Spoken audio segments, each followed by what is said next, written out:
नमस्कार मित्रों, हम आज आपको बताएंगे कार्टून के वीडियोज। हमारे चैनल में नए हो तो लाइक करके सब्सक्राइब कर देना। हमारे चैनल का नाम है पीवी हिंदुस्तानी। हम आज आपको कार्टून के आधार सब कुछ हम दिखाएंगे और आप सुन के भी बहुत मज़ा आएगा। हमारे वीडियो में बने रहना। जय माता जी। तुम उसी तरह तोते के रूप में भटको। नहीं, मुझे आजाद करो वरना मैं तुम्हें छोड़ूंगा नहीं। अब तुम मेरा कुछ भी नहीं बिगाड़ सकते। अब तुम जाओ यहाँ से और अब से ऐसे ही घूमो।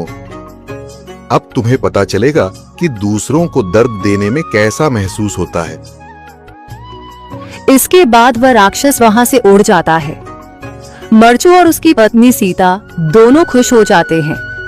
मर्चू पहले की तरह काम करने लगता है। वह और उसकी पत्नी दोनों खुशी खुशी जिंदगी गुजारने लगते हैं।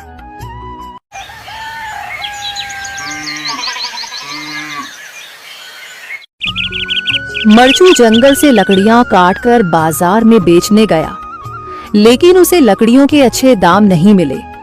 इस पर मर्चू ने कहा, अरे भैया, इतने कम पैसे? इन पैसों में तो 2 वक्त का खाना भी नहीं मिलेगा। आप मुझे बहुत ही कम पैसे देते हैं। मैं इतनी मेहनत से लकड़ियां काट कर आता हूँ, लेकिन उनके पैसे मुझे बहुत कम मिलते हैं। भैया, तुम्हारी लकड़ियां होती ही इतनी कमजोर हैं कि मैं इससे ज्यादा पैसे नहीं दे सकता।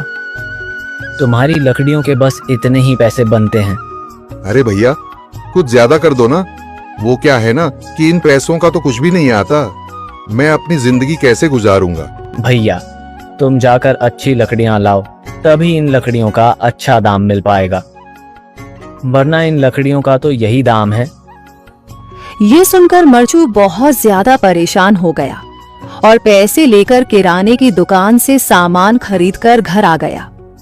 घर पहुंचते ही मर्चू की पत्नी सीता ने कहा, अरे जी, सामान ले आए आप? हाँ जी, सामान ले आया हूँ। सीता के चेहरे पर खुशी छा जाती है, लेकिन जब उसने सामान देखा, जी, इसमें तो बहुत थोड़ा सामान है। हाँ सीता, मुझे पता है कि यह सामान बहुत थोड़ा है, लेकिन मैं क्या करूं? मेरे पास जितने पैसे थे, मैं उतने का ही सामान लेकर आ गया हूँ। इस तरह हमारा गुजारा कैसे हो पाएगा जी? आपको तो पता ही है कि हम कितनी मुश्किलों से गुजारा करते हैं। हाँ, मुझे पता है, लेकिन मैं कर भी क्या सकता हूँ?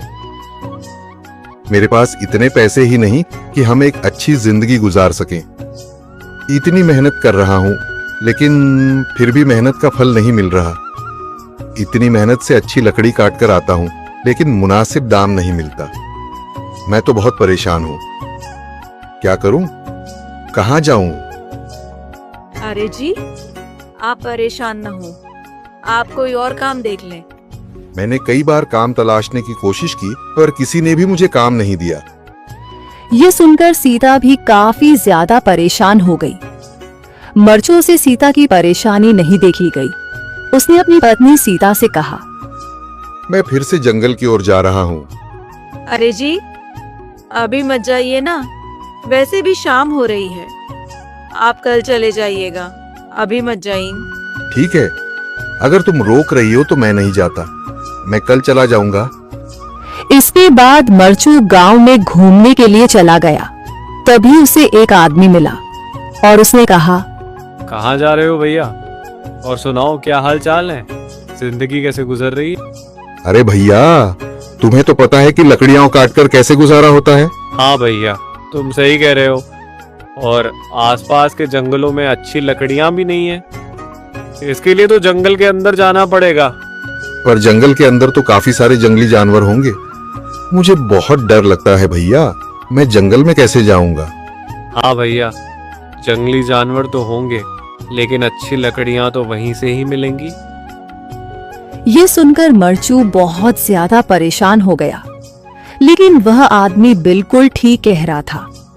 जंगल के किनारे की सारी लकड़ियां कट चुकी थीं। अब सिर्फ जंगल के अंदर ही अच्छी लकड़ियां बची थीं। अगली सुबह मर्चू